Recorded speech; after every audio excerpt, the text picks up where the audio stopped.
We're about to begin a brand new love journey. Please comment on where you're watching from so we can see that our Soul Stories family is all around the world. The night rain fell like thousands of freezing wires striking against the windshield of Caleb's pickup truck. The road cutting through the forest was so dark that even the beams from his headlights seemed to drop straight into a bottomless void. He had planned to head home, start the fireplace, and lay out Zoe's gym clothes for the next morning. But then the flicker of red and blue lights swaying in the rain forced him into a hard stop. A patrol car had flipped onto its side, the nose buried into wet grass, gray smoke curling around the frame like a warning. Caleb switched on his hazards and shoved his door open. The stench of gasoline punched into his lungs. He swept his flashlight around. Inside the driver's seat, a female officer hung forward against the steering wheel, dark blood mixed with rain streaking across the interior. Her badge glinted faintly under the beam. Miles. "Hey, can you hear me?" He leaned close to the shattered window, his voice eerily calm. The woman groaned, rain-soaked eyelids struggling to lift. Call for backup," she gasped. "No signal." Caleb checked his phone. Nothing. He knelt by the door, flipping out a folding blade. Everything that followed moved like an old track playing again. Left hand stabilizing, right hand cutting the seatbelt. Rapid check of airway, breathing, circulation, deep laceration on the right abdomen, likely internal bleeding, gasoline everywhere. "This is going to hurt," he warned, eyes locked on the wound. "Hurt. Already did." She managed a trembling smile, the bravery of someone who had stared danger in the eyes too many times. Caleb unzipped the emergency medical kit he kept hidden under his seat, a thing he'd sworn he'd never need again. Hemostatic gauze, pressure bandage, hemostat. His hands were warm, steady, and endlessly patient. Rain crashed through the broken window onto his wrists, but the only shaking in him came from memory. A distant explosion, fire distorting the sky, and Maya, his wife, in her blue uniform, brown eyes wide, unable to call his name. Smoke from that night seemed to slither back through time and tighten around his chest. "Look at me," Caleb murmured, applying the bandage. "What's your name?" "Claire. Miles." "Claire, I'm Caleb. You're not dying tonight. Listen to me. Slow breaths. Count with me. 1, 2. The patrol car engine sputtered violently. Caleb glanced at his watch. Not much time.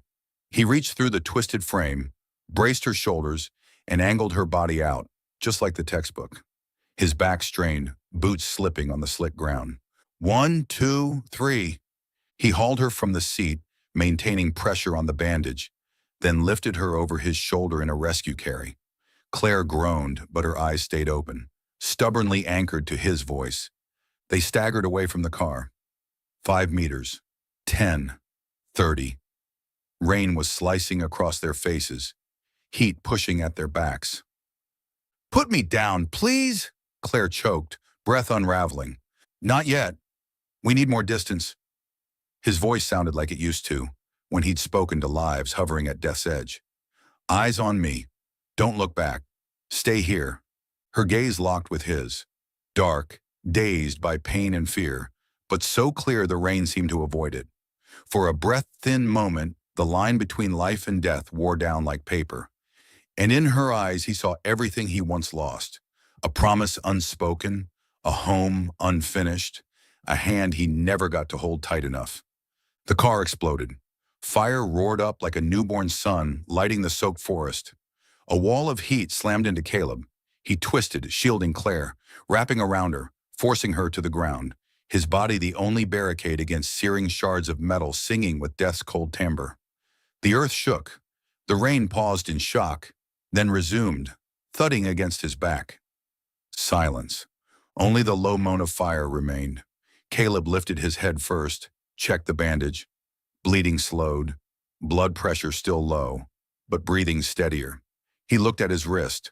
The black rubber bracelet engraved "Never Leave a Fallen" sagged loose with water, tapping against his pulse. As he slipped his arm under Claire's back to lift her again, the bracelet snagged on her rain-slicked jacket and slipped free, without him noticing. 2 minutes to the main road, Caleb said, leaning closer so the injured woman could hear the heartbeat of the man saving her. "I'm right here." Claire didn't speak.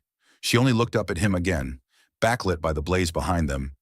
And for one fragile fraction of a second, they both knew. There are things rain cannot extinguish. The sharp smell of disinfectant, blinding white lights. Claire surfaced from sleep, like rising from a mud-choked river, chest tight, abdomen wrapped in an invisible band. The ceiling tiles drifted above her. The soft beeping of the monitor steadied her. She was still on this side of the world. She's awake. A woman's voice, firm and composed. Claire turned to see the badge. Rodriguez, R.N. Then her gaze dropped to her abdomen. Clean white dressings, flat and neat, stitches nearly invisible. Not typical fieldwork. Who did this? Claire rasped. Rodriguez's lips twitched. Not a smile, but recognition. The man who found you.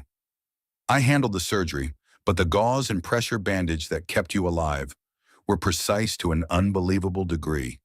You lost a lot of blood. Honestly, without that first intervention, you wouldn't have survived the drive out of that forest. Claire closed her eyes, memories snapping into place. Rain, gasoline, a calm, deep voice, hands that knew exactly what they were doing. Caleb, she whispered, speaking a name she had never actually learned. Caleb. Where is he? He left as soon as he knew you'd make it. Rodriguez placed something on the bedside table. This was caught on the blanket during transfer. Probably his, but I get the feeling it belongs to you. A black rubber bracelet, silver gray letters fading. Never leave a fallen. Claire brushed a finger across the engraving. Each letter felt like it sealed a fracture inside her chest. She slid it onto her wrist. Strange. Nothing about it felt borrowed. It felt given, like a promise tied to the invisible thread pulling her back from fear. The door opened. Captain Stone, face jagged like cliff rock, gaze softening for just a beat when he saw her awake. Miles. Captain. Claire tried to sit up, but a sharp pull in her abdomen forced out a stifled groan. Don't. He dragged a chair over. We checked the crash site. Total explosion. No usable evidence.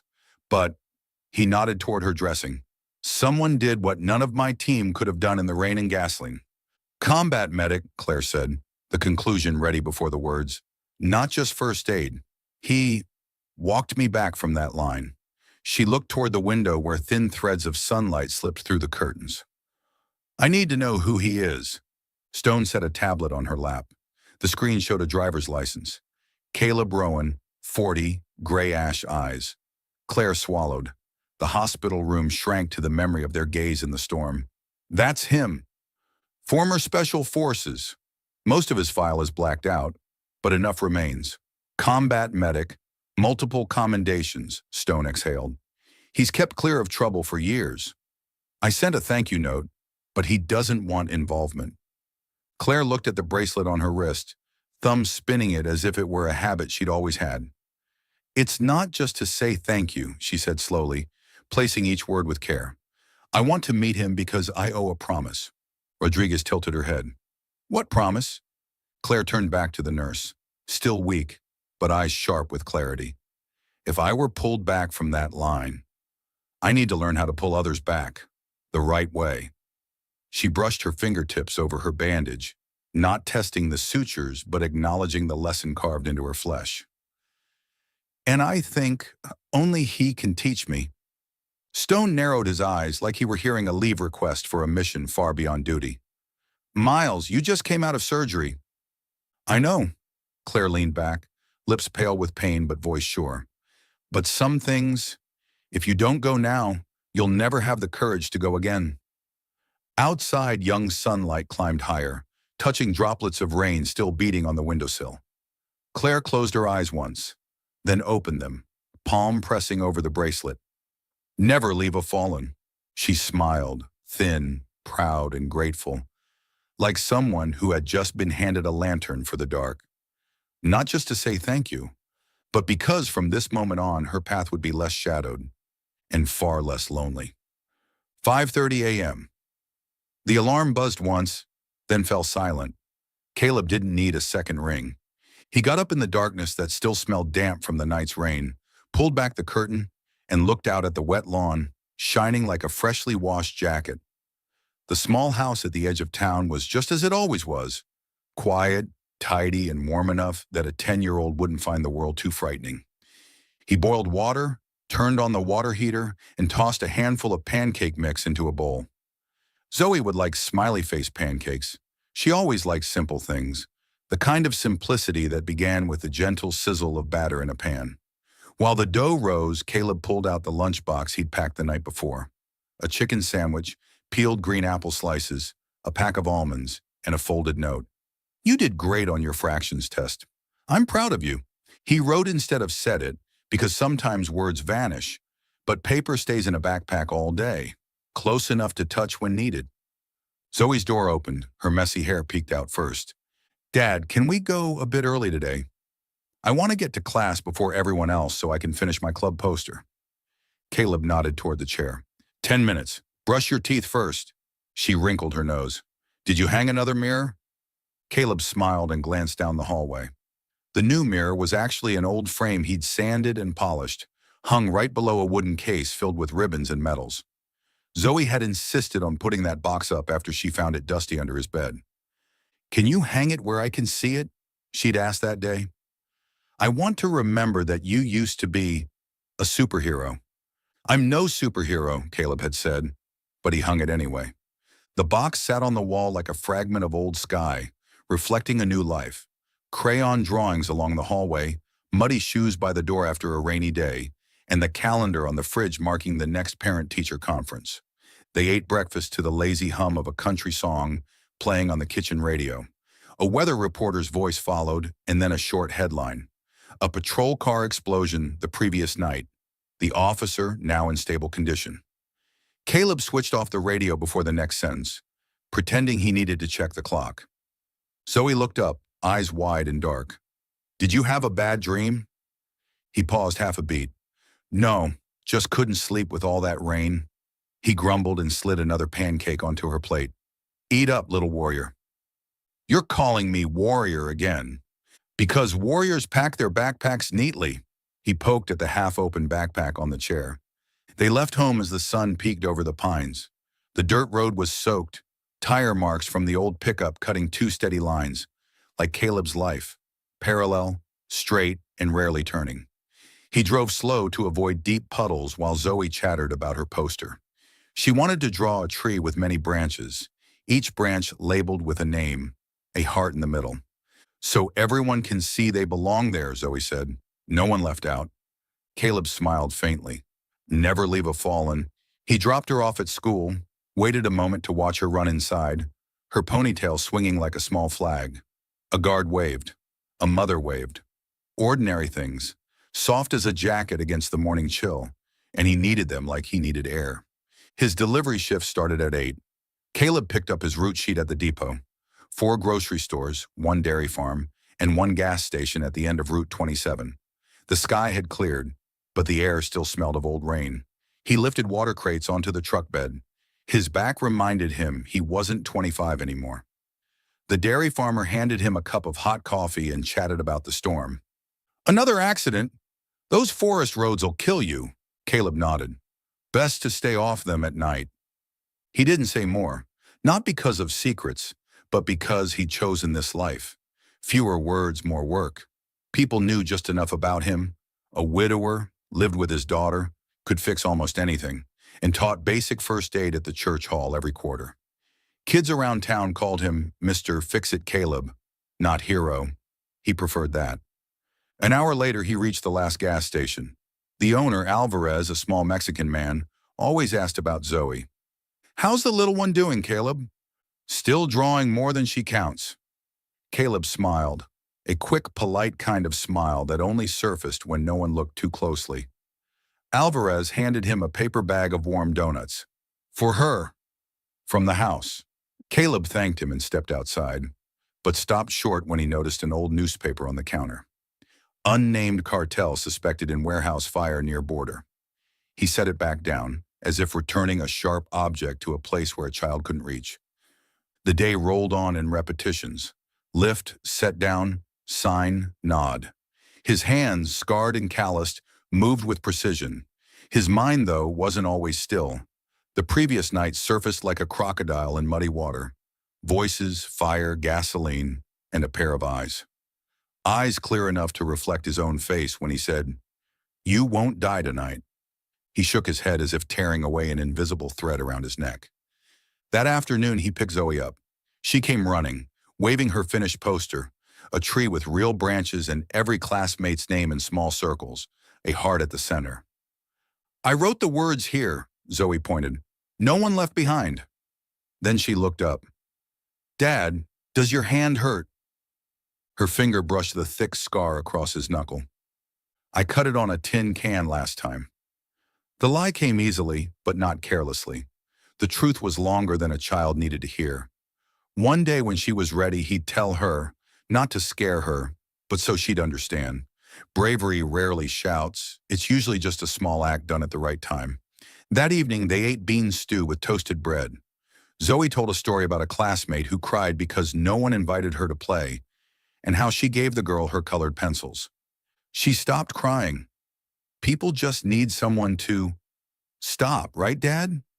Caleb set his spoon down. Right. Stop and really look. He wanted to say more.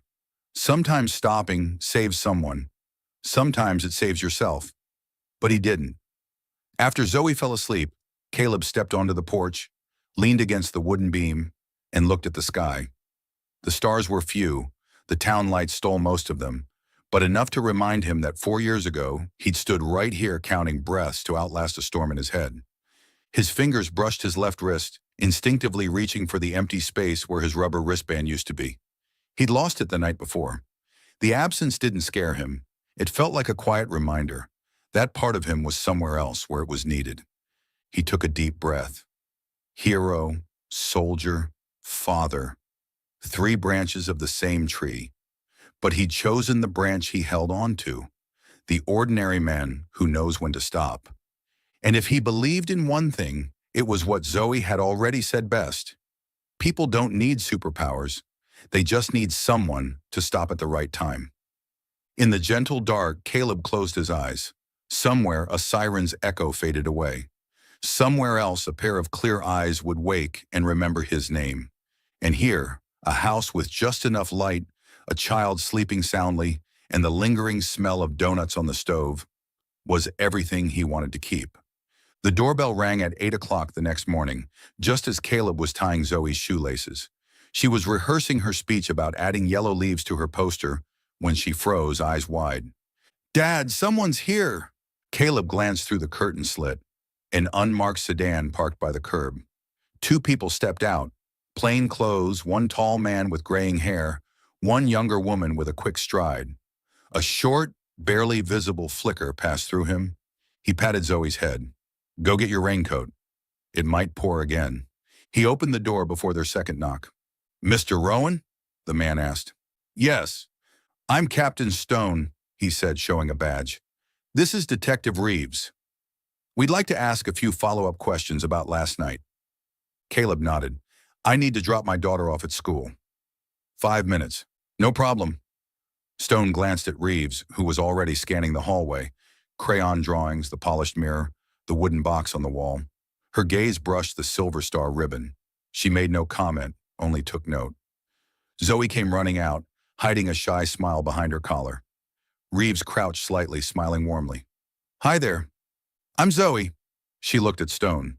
"Are you the police chief?" "Close enough," he said, voice unusually soft. "Your dad will take you to school first. We'll wait." In the car, Zoe peeked at him through the mirror. "They came about last night, didn't they?" "Are you okay, Dad?" Caleb stopped at the school gate and turned to face her fully. "I'm fine. And I'm proud of you." He squeezed her hand once. "Eat Mr. Alvarez's donuts." When he returned home, the 2 visitors were waiting on the porch, the drizzle beginning again. Caleb invited them in and poured coffee. The living room was small but bright. A warm yellow lamp by the bookshelf softened the air. Reeves opened her notebook. Stone sat upright, the posture of a man used to carrying the weight of decisions. "Can you walk us through exactly what you did?" Reeves began. Caleb recounted, concise, precise, cutting the seat belt, assessing wounds, applying pressure, moving the victim out of danger, driving her to the main road. Not a word added or missing. Reeves asked technical questions. He answered as if he were reciting a manual. "Where'd you learn that?" Stone asked. "My old job." "You were a Special Forces medic." Stone didn't raise his voice, just laid the fact down like a coffee cup on the table. Caleb paused. "Yes." Reeves tilted her head. "And you left the service after your wife—" Caleb interrupted politely but firmly. "We're talking about last night only." A fragile silence lingered. Stone nodded and changed direction.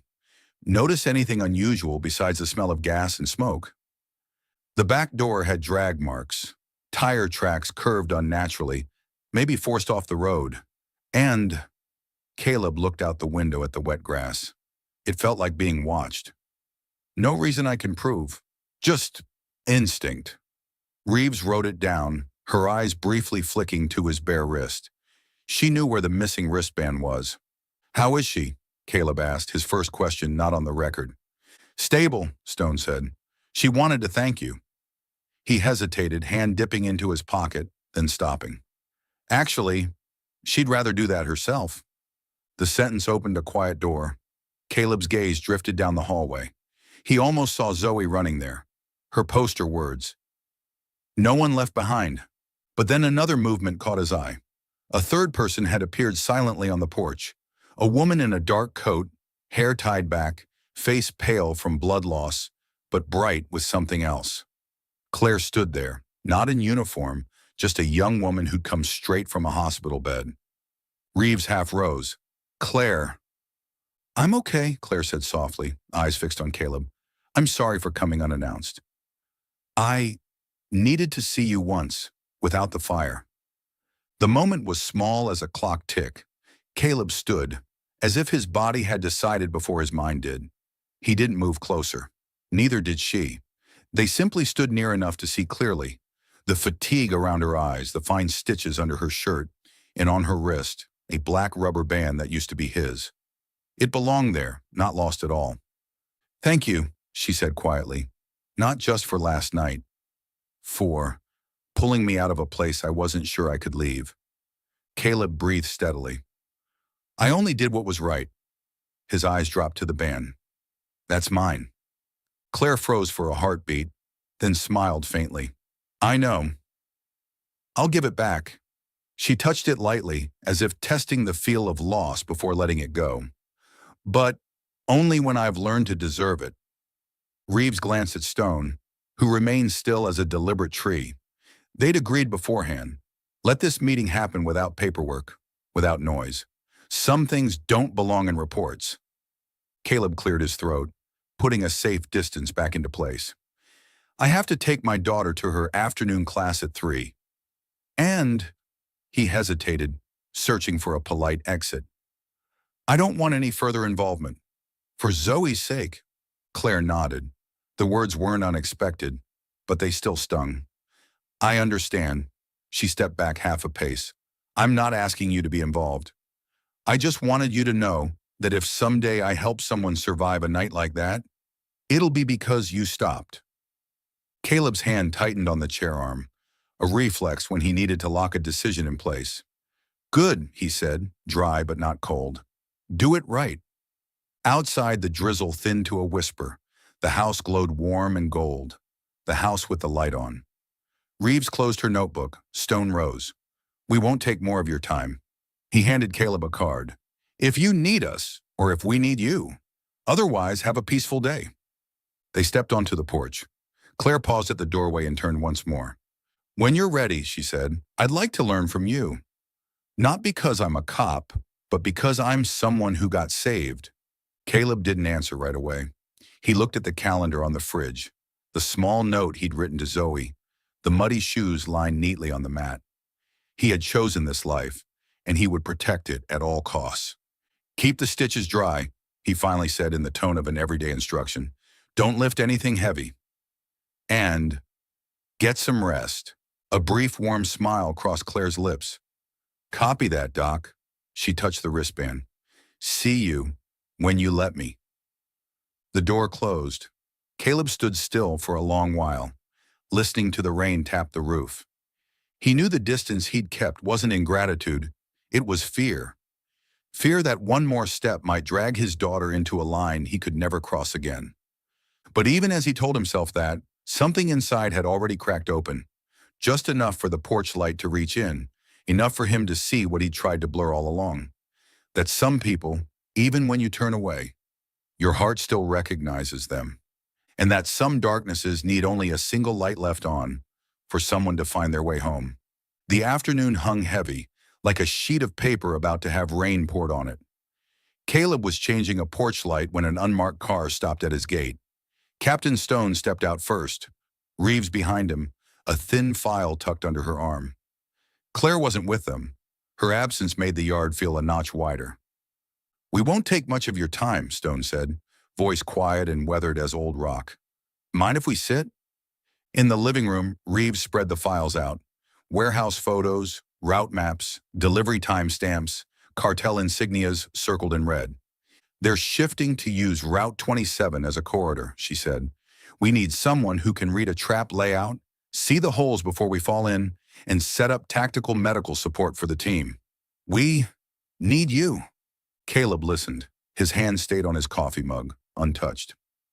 "I have a daughter," he said after a pause so still the ticking wall clock was loud. "I need to stay alive for her." Reeves exhaled, eyes steady. "We're not putting you on the front line." "The front line doesn't ask if you meant to show up," Caleb replied. He shook his head slightly. "You open a map, they throw grenades. The distance between those things is shorter than you think." Stone laced his fingers, nodding like he couldn't argue. "I understand." "No, Captain," Caleb corrected. "Not sharp, just accurate. You respect it. Understanding is when you put your own son where my daughter stands." He rose and handed the folder back. "I'm sorry." "The answer is no." They left in silence. When the door closed, Caleb stood there a moment, palm damp against the wooden panel. He opened the fridge, grabbed a bottle of water, poured a full glass, and drank like he could swallow the echo he'd left on the table. On the fridge, the note he wrote for Zoe that morning, "Dad believes in you," seemed heavier now, pressing against his chest. He believes in his kid, so who does his kid get to believe in? Caleb's phone rang just when he thought the moment had settled. Alvarez from the gas station, his voice jagged by something rough on the other end of the line. "Caleb, don't take Route 27. I heard the county broadcast. Patrol got ambushed near the wooden bridge. There are casualties." Caleb's grip on the phone whitened his knuckles. "How many?" "I don't know. I know some of the names. They're just kids." Alvarez hesitated. "You all right?" "Fine," Caleb said, though the word fell apart right after it left him. He hung up, standing in the kitchen like on the bank of a black river. Water surging, mud thick, something cracking on the surface. Faces flashed in his mind. Claire, with those fine stitches in the eyes pretending they weren't afraid. Zoe, with her school poster of a tree, a heart at the center. Maya, his wife, standing on the far side, where every curve of earth led to a razor-thin line. The radio auto-switched on with the emergency alert, an old instinct baked into his home. "Explosion occurred near Cedar Bridge, Route 27. 2 officers critically injured have been transported. 1 officer dead at the scene, identity pending." Caleb shut it off, but the words lodged. 1 officer is dead at the scene. One sounded small, yet it collapsed the whole kitchen. He sank into a chair, hands bracketing his temples, head dropped toward the dark. His old training taught one rule: don't cry while your hands still have work to do. But right now his hands were only breaking themselves. Zoe's door cracked open. Her messy little cloud of hair poked out. "Daddy!" Caleb looked up, collecting everything into a smile that hid every fracture. "It's okay. Come here for a second." She climbed into his lap, head on his shoulder, like when she was tiny. "You're hearing the sirens in your head again?" she whispered. He paused, then huffed a helpless laugh. "Yeah, sometimes they get loud." "I can shout over them if you want," she said, earnest enough to shatter him. "No shouting," Caleb murmured, brushing her hair back. "Just listen to another sound. The one that wants to stay." Zoe tightened her arms around his neck. "Stay." two small syllables dropping like an anchor, keeping a drifting boat from going another inch. But anchors don't change the current. They only ask the sailor, "Where are you really trying to go?" Night fell. The news released the name of the fallen officer, not Claire, but a name Reeves had mentioned once in Caleb's kitchen. A young guy just transferred from traffic, loved mint candy, always forgot his cap. Caleb stood before the wall of medals, staring at his silver star behind glass. The metal had never felt so heavy. He stepped onto the porch. The rain had passed. The soil was still damp. Neighboring windows dimmed into sleep. "Zoe," he called. She appeared at the door with her book in hand. "Do you want to leave early tomorrow?" "I have business at the precinct." Zoe studied him, measuring the weight of something unspoken. Then she nodded. "I have a poster to bring to school." "You do your job." She paused, smiling like she'd found the right thing to say.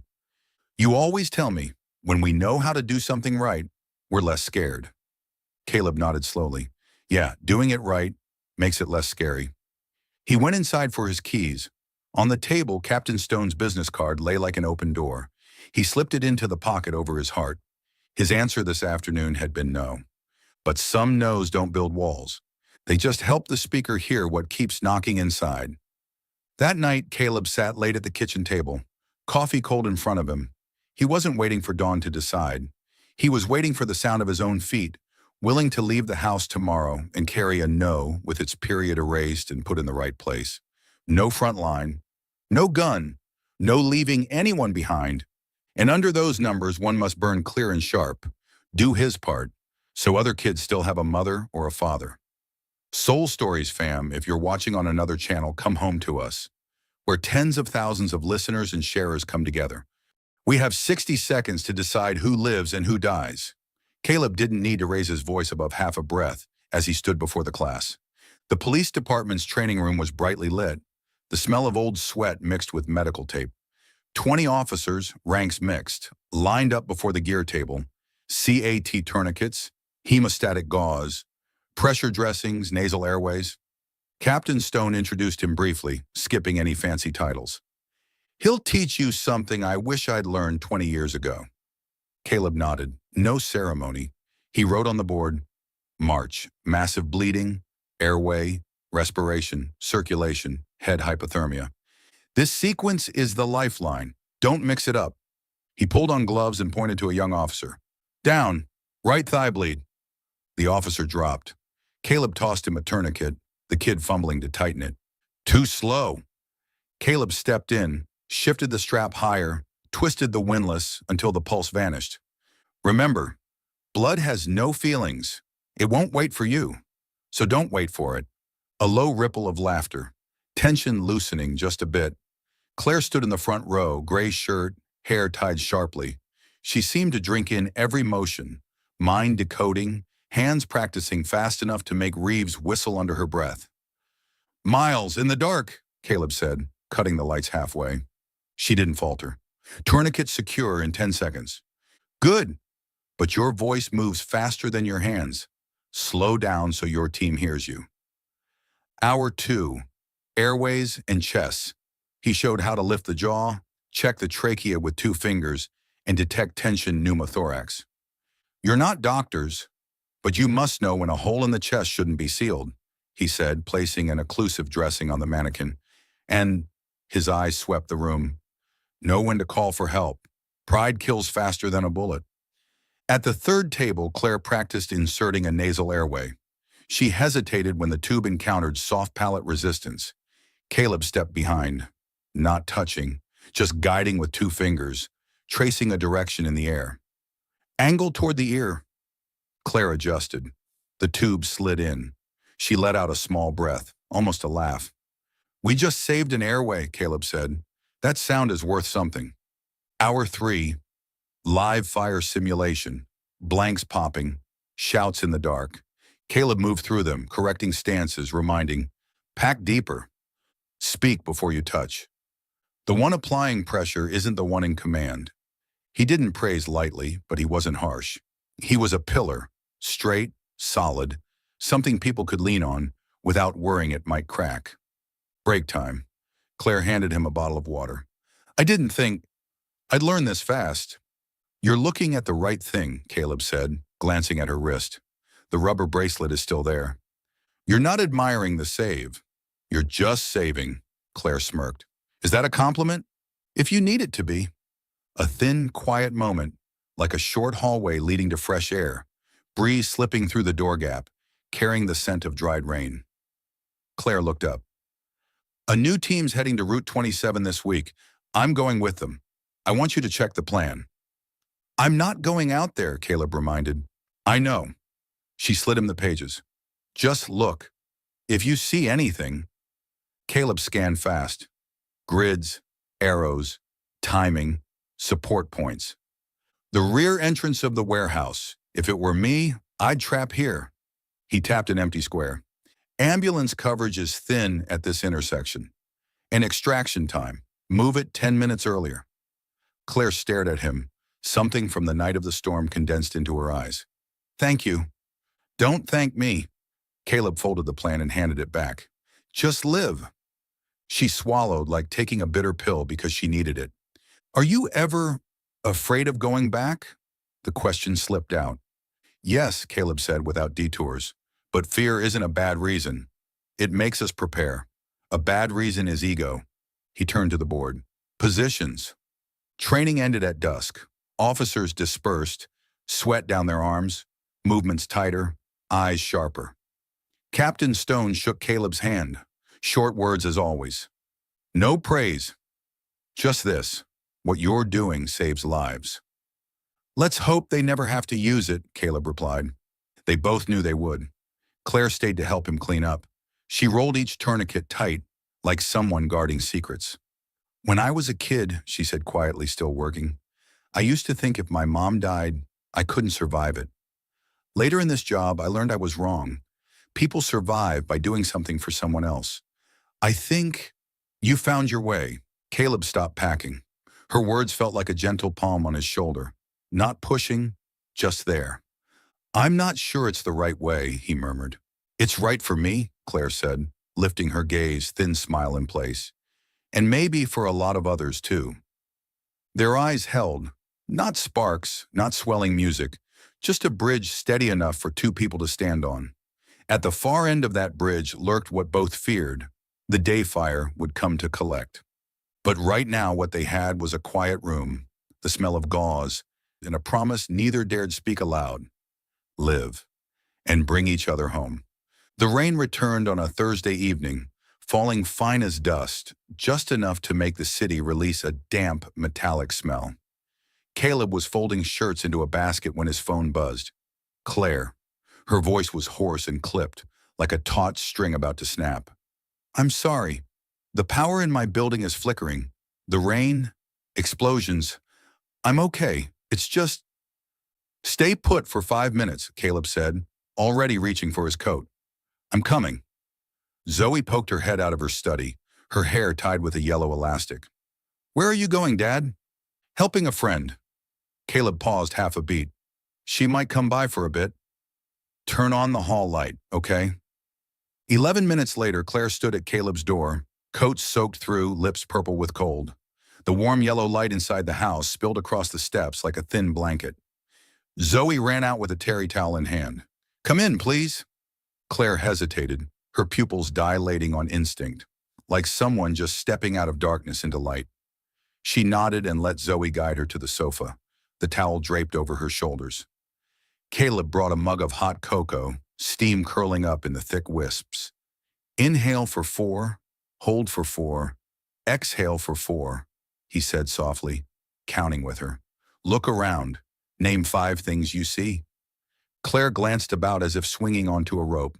Zoe's crayon frame picture, the metal case on the wall, muddy shoes drying by the mat, a clumsily embroidered fox pillow, the amber glow of the table lamp. 5, she breathed. 4 things I can touch. Her shaking hand felt the pillow's edge, the wood of the table, the warmth of the mug, and the terry towel. 3 things I can hear. Rain pattering, the clock's tick, Zoe's breathing beside her. 2 things I can smell, chocolate and pine. 1 thing I can say to myself, you're safe, Caleb prompted. I'm safe, Claire repeated, her voice slowing. The panic receded like a thin wave. Zoe produced another stuffed fox from behind her back, its black button eyes gleaming. Try hugging this. I hug it when I'm scared. Claire smiled faintly, held the fox, and looked at Zoe like she was a light that didn't know how to go out. Thank you. You can sleep in the living room, Zoe declared, then turned to her dad. Okay? Without waiting for an answer, she spread an extra light blanket, set a glass of water on the side table, and placed a peppermint. So your breath can be fresher? Caleb let out a small laugh. Thanks, Captain. When Zoe went back to her room, the door closed softly, leaving just enough space for 2 adults and 1 stuffed fox. Claire sipped the cocoa, the warmth spreading from her mouth to her chest.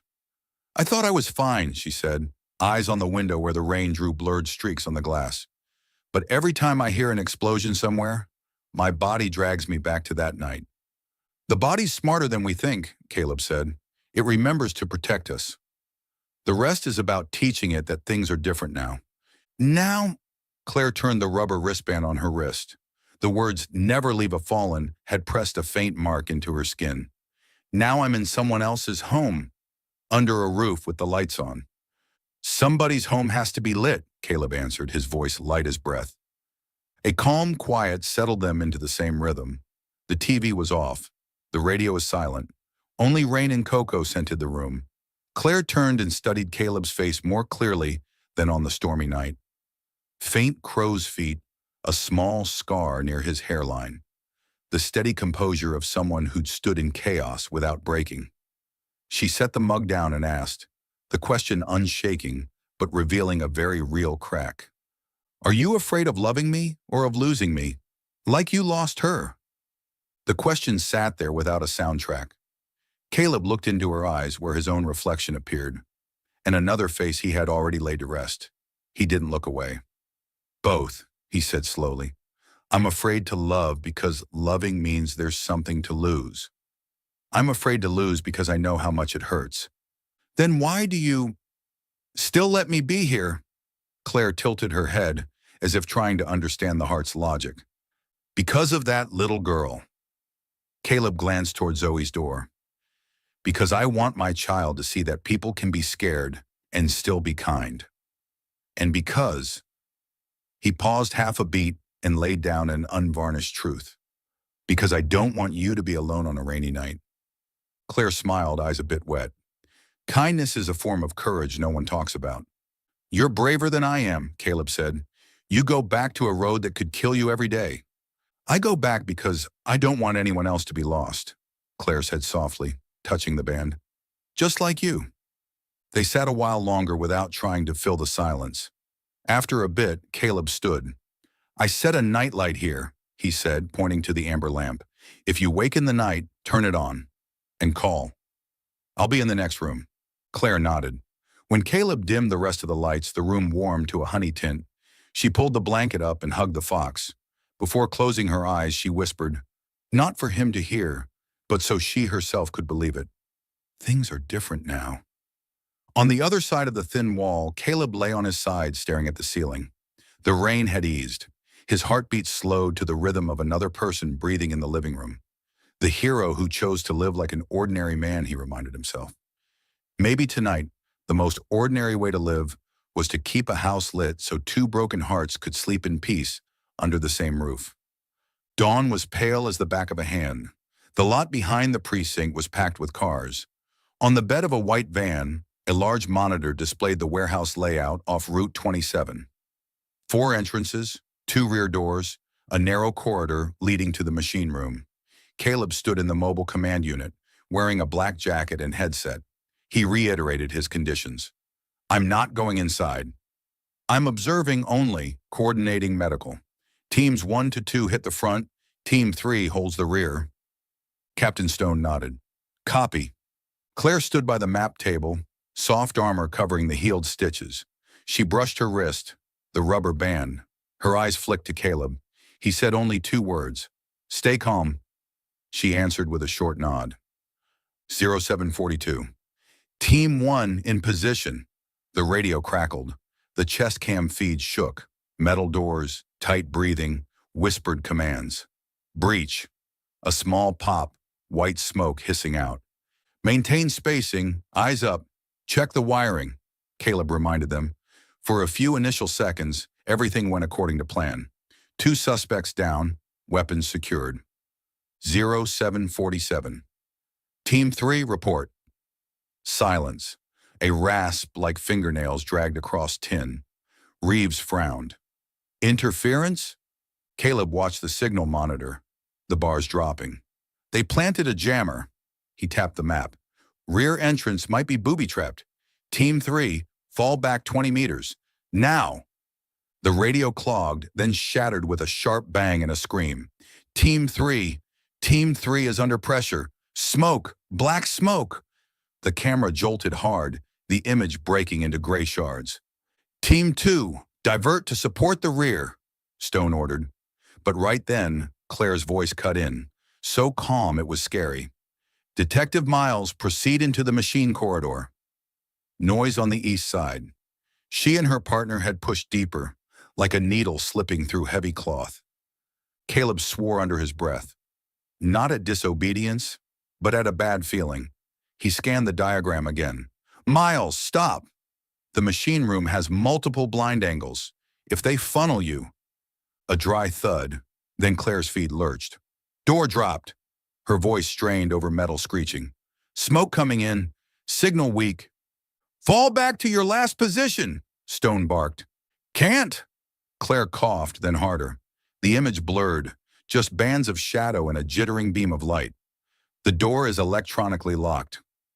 Caleb felt his body step forward on its own, muscles remembering the route before his brain could command it. Is there a vent? He said quickly. Claire, look up. Count the panels. 1, 2, 3. Is the 4th panel freshly welded? Yes, she panted. That's the fire rescue duct. Use the pry bar. Give the mast to the weaker one. 90 seconds. My partner's foot is stuck. Claire's voice tightened. Teams 1 and 2, open a path to the east, Stone shouted in a rush. But the radio popped and stuttered. Replies were swallowed. Caleb looked at Stone. Give me 10 minutes. No. Stone shook his head on instinct. You said... And the plan has failed. Caleb ripped off his headset and grabbed the medical bag. If I let them die while I stand here, I'll never be able to teach anyone anything. Stone blocked him for half a second, then shifted aside like opening an invisible door. 10 minutes, I'm with you. Smoke greeted them in the corridor, thick as a damp blanket. Caleb hunched low, mask wet. He counted steps off the map ingrained in his mind. 3 paces left, 2 right, to the drop door. From inside came coughing and the sound of metal scraping. Claire! Caleb pounded the steel. Here! Her voice rode the wail of the alarm. Caleb pulled a mini breaching charge from his bag and taped it around the electronic lock. Back behind cover. He and Stone slid aside. Pop! The door kicked halfway. Smoke roared out like a wounded beast. They shoved it up and swept their flashlights. Claire was fitting a mask over her partner's face, eyes bloodshot, armor smeared with soot. When she saw Caleb, her gaze flashed. Not relief exactly. Focus. Move, Caleb said, curt because time was thin. He hoisted the trapped officer. Stone braced the door. A support bar crashed down with a clang, sparks spraying. Claire staggered, her left hand covering the shoulder hinge, then stopped entirely. Caleb turned back, grabbed her, and hauled her through the smoke. You're not dying tonight, he said, each word clicking into place like a lock. When their feet hit a corridor with cleaner air, he slid half his mask onto her face for a beat, then pulled it back at the last second. Breathe. Look at me. Go. They emerged from the east door to the roar of hoses and shouted orders. Team 2 took the injured officer. Reeves yanked Claire out of the smoke zone. Claire's eyes never left Caleb, as if one blink could make him dissolve into the scent of burning. Outside, the sky had turned gray again. Suspects, cuffed, were being loaded into cruisers. We got the warehouse manager, an officer reported, not the boss. He mentioned someone, El Halcon. Stone tightened his chin strap and nodded to Caleb. We've got another rung to climb. Caleb didn't answer. He was looking at Claire, sitting on the steps, coughing but upright, the rubber band on her wrist smudged black with soot. She looked up and smiled, tired, with gratitude and something else they weren't ready to name. Caleb sat down beside her slowly, leaving a hand's width of space. "You broke the rules," Claire rasped. "I amended them," Caleb said. "New rule. No one gets left behind." They both looked toward the warehouse as the smoke thinned. Beneath the noise of hoses and radios, there was another silence, the kind that belongs to those who made it out. But at the edge of that silence, like a faint blip on a radar screen, the name El Halcon flickered and disappeared. The next storm would come. They knew it, and they would be ready, because now no one was alone in the rain anymore. Saturday afternoon, the kitchen smelled of apple and cinnamon.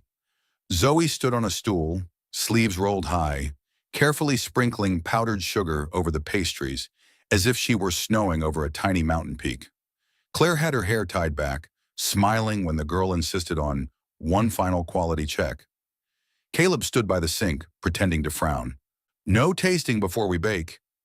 "It's not tasting, it's evaluating," Zoe corrected. Then she looked at Claire, lowering her voice with solemn authority. "You're the guest, so you get the first evaluation." Claire tried not to laugh. "Then I'm honored." When the tray slid into the oven, the three of them sat at the table. Afternoon sunlight fell in square patches across the wood, slow and warm, like a gentle melody. Zoe folded her arms, thumb fidgeting with her hair tie. She looked at her dad, then at Claire, measuring something that needed to be said before it slipped away. "Miss Claire," Zoe began, still polite but with a core of steel, "I want my dad to be happy." Caleb turned, surprised by the sudden turn. Zoe didn't blink. "And I think only you can do that." The words came fast, as if she slowed down. Her courage would leak away. "When you're here, Dad's smile is different. Not the kind where he pretends so others won't worry. I mean, a real one." Claire froze. The small comment pressed the room's volume button all the way down. Caleb fell silent too. He remembered his own reflection in the mirror these past months, lips lifted just enough to be polite, enough so no one would ask questions. A real smile? When was the last time? Zoe twisted her spoon. "Mom liked it when Dad smiled like that too," she murmured, voice softening as it brushed against an old crease. "I miss her. But I don't want Dad to just miss. I want Dad to live."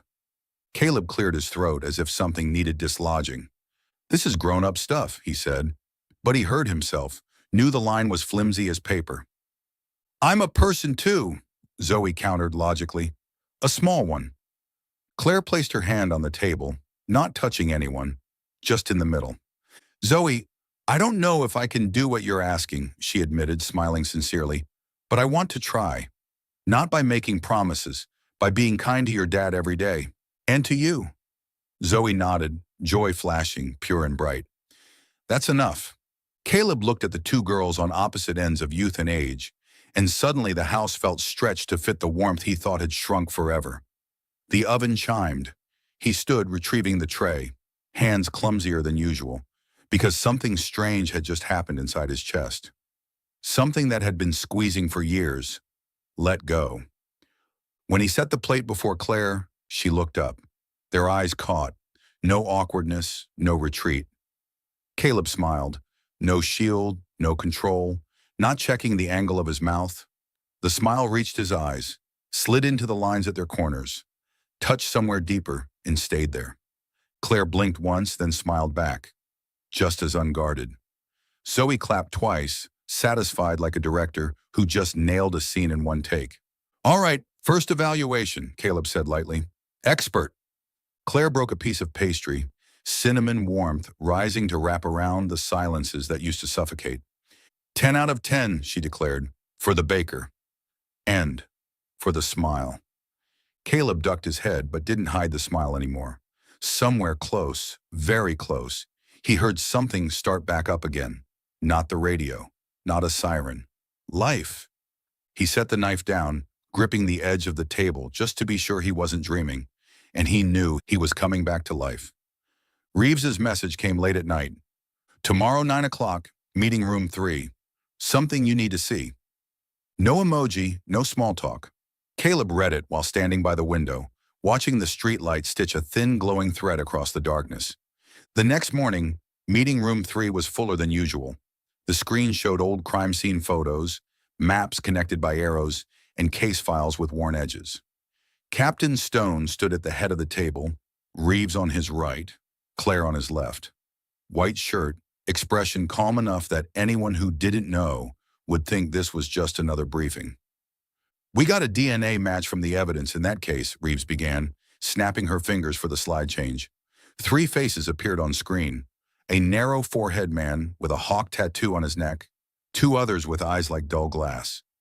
It matches samples from the old border warehouse and a hair found on the back seat of the burned vehicle. Silence held for a few seconds. Caleb stared at the first name, jaw tightening. He'd seen that name once in a report back in the service. And now, there he was. A piece of the board finally landed where it always belonged. "We apprehended 2 of them in El Paso early this morning," Stone said. His voice wasn't triumphant or relieved, just steady, the voice of someone used to bad outcomes. "The tattooed one, Guzman, is being extradited. Preliminary statements confirm the ambush was ordered." Reeves advanced one more slide. A Black Hawk emblem, internal cartel designation, El Halcon. The room felt a degree colder. "He didn't pull the trigger," Claire said softly, eyes fixed on the screen. "But he planned the route, chose the position, pulled the strings." She glanced at Caleb for a second, letting him know she understood the weight of this. "We'll get to him." Caleb nodded slowly, as if a quicker motion might break something loose inside. "Catching the foot soldiers matters too." Then he inhaled, the next sentence scraping its way up his throat like barbed wire. "But the one who gave the order, if he's beyond the law, justice still has a hole in it." Stone braced his palms on the table. "We've escalated it to the feds. He's out of the country. The line isn't just a border, it's competing interests. It'll take time." The room fell quiet again. The hum of the AC sounded like a shallow sleeper's heartbeat. Reeves laid a brown folder in front of Caleb. "Closure file for Maya Rowan." She used the full name, choosing not to dodge it. "You want to read it now or?" Caleb placed his hand on the folder, feeling the rough paper under calloused fingertips. He opened it. Close, stamped in red like sealing wax. The final statement: "The victim died from gunshot wounds during an organized ambush. 3 suspects arrested. 1 mastermind, believed to be El Halcon, is internationally wanted." Nothing new. Yet seeing the pieces lined up on this exact day made his heartbeat slip out of rhythm. He closed his eyes for 1 second, not to avoid, just to anchor what was finally complete.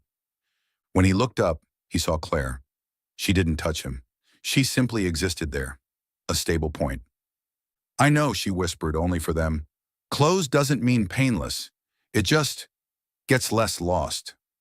Caleb nodded. "Yeah." He folded the folder, hand resting on it as if placing a lid on a box holding a letter he'd read too many times. He looked at Stone and Reeves. "Thank you." Stone cleared his throat.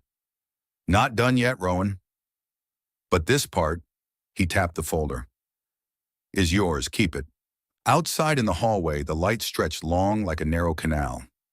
Claire walked beside him, her steps slower than usual. "If you want silence, I'll be silent," she said, and offered disguised as a question. "If you want to talk, I'll listen." Caleb considered. "Silence for now." They walked quietly. At the hall's end, a glass pane opened onto the courtyard, sunlight spilling through like water. Caleb stopped, turning fully to her. "Thank you for being here." Claire smiled gently. "I need to be here." Below them, footsteps continued, the mission still spinning. Above, a cloud split the sky in 2. Caleb looked at the file in his hand, the past now closed.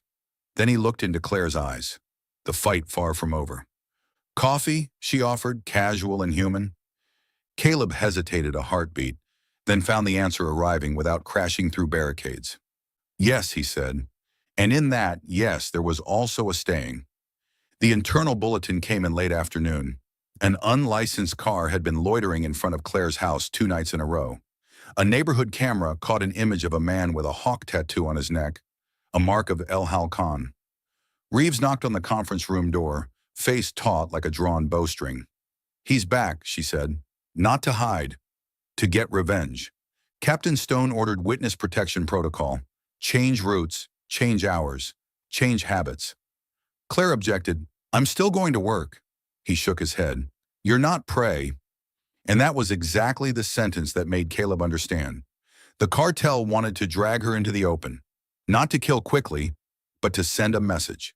That night, Caleb parked 2 blocks from Claire's place, watching through the rearview mirror. Zoe texted, "Dad, remember to eat dinner." "I'm sleeping over at Mia's. Don't worry." He smiled faintly. The kid knew how to step aside when adults needed space and still keep the wrist tether tied. Pale yellow streetlights. Claire stepped out, wearing a dark coat and a document bag in hand. A black SUV rolled up, headlights tilted like a cold eye. The sliding door hissed open a crack. 3 figures sprang out, a shout, "Miles!" Everything happened faster than I thought. Claire ducked behind the hood, drew her gun, but one man had already closed in from the side, shoving her into a brick wall. "Greetings from El Halcon," he hissed. Caleb was already out of his car. He wasn't carrying a gun. He carried a medical bag, and something older than any technique, a decision. 3 o'clock, he barked into the radio, triggering the preset signal for the ambush team at the corner. 2 SWAT officers burst from the alley, blue strobes tearing the air. The first shot cracked. Glass fell like rain. The tattooed man yanked Claire as a shield, backing toward the SUV. "Stand down or she dies." "No." Caleb moved slowly, hands raised, eyes locked on Claire's. "Look at me."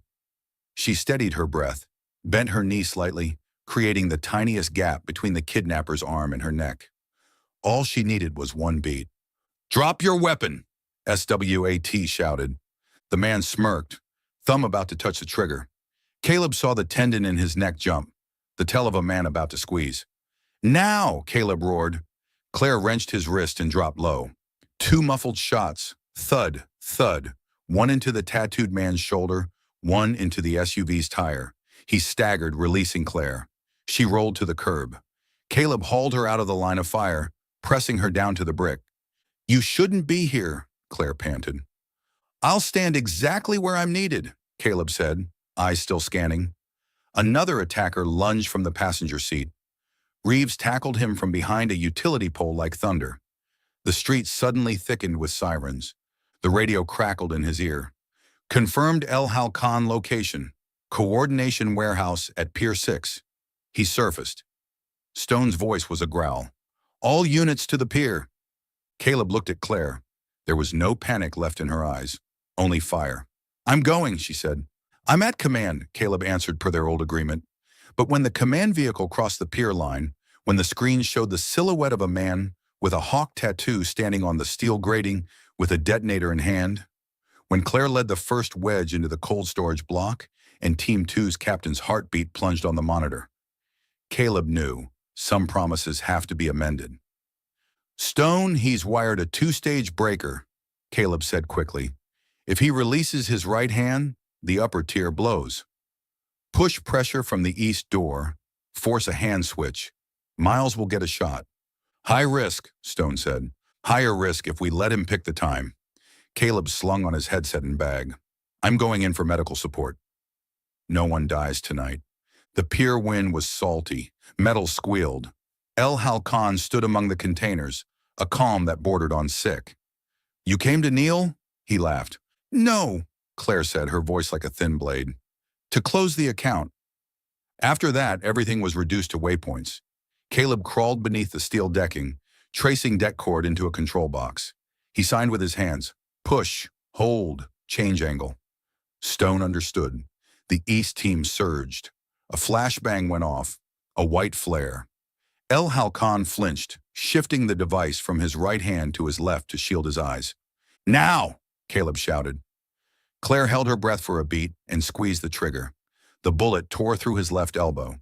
The device dropped, teetering. Reeves dove, kicking it clear of the edge. Team 2 pinned him to the steel, cuffed him, and read his rights. A distant foghorn sounded like a period. Claire collapsed to her knees beside Caleb, her shoulders shaking, not from fear, but from ebbing adrenaline. He helped her sit against a container, hands quickly checking scrapes. She looked up, a smile breaking in shards. "You promised you wouldn't go in." Caleb looked at her for a long moment, then shed all the armor of words. "I promised not to leave anyone behind." He swallowed, his voice rough with smoke and with what he was about to say. "You're the reason I'm still fighting." The pier night was salty and cold, but amid chains and oil, that sentence stood like a small flame that didn't bow to the wind. Claire touched his wrist where the band used to be, then placed his hand over her heart, right on the words, "Never leave a fallen." "Then fight together," she said, "and go home." Behind them, Stone signaled, "All clear." El Halcon was pinned to the deck, howling words that no longer carried any weight. The danger closed not because of luck, but because people chose to stay together. Caleb exhaled, and for the first time in years, his chest felt wide as an open door. "Home," he repeated, and he knew. Home was no longer an address.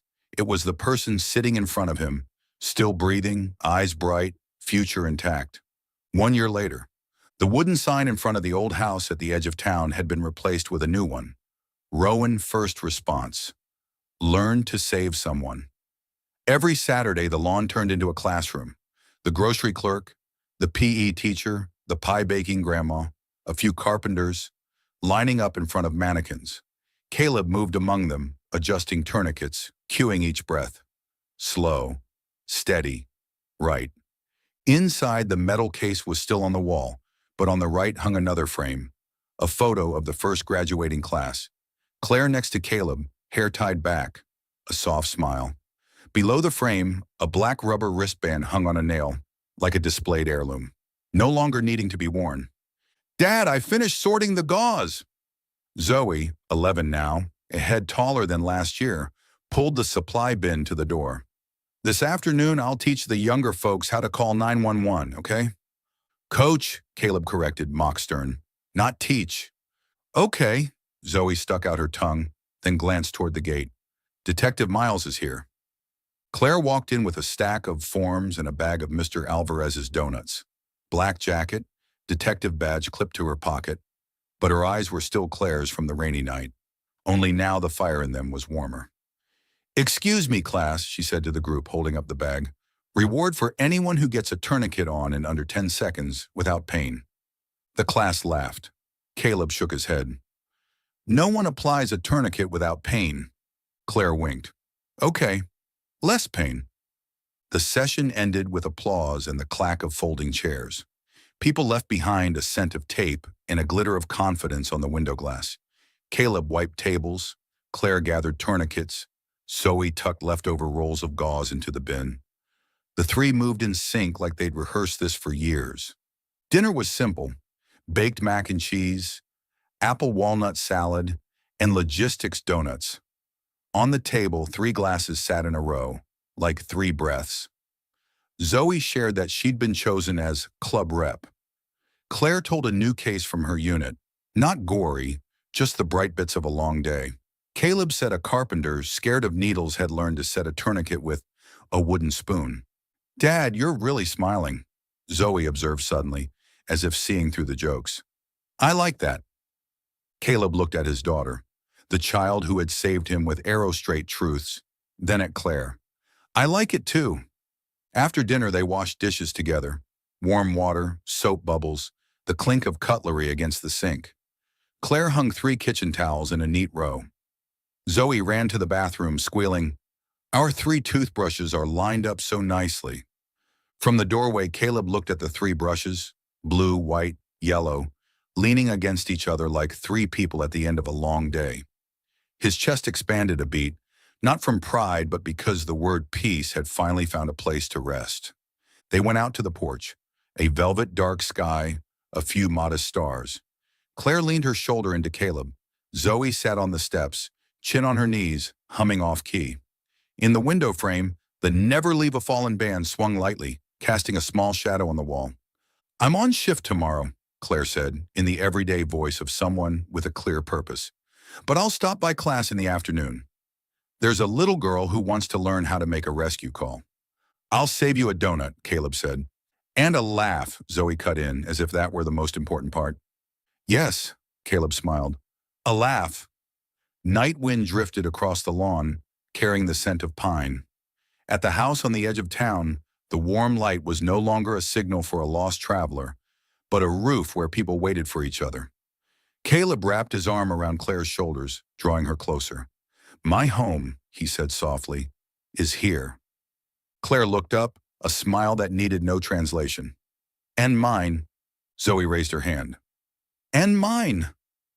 Then she tilted her head, as if remembering something. Tomorrow I'm putting another little sign by the door, okay? What sign? Caleb asked.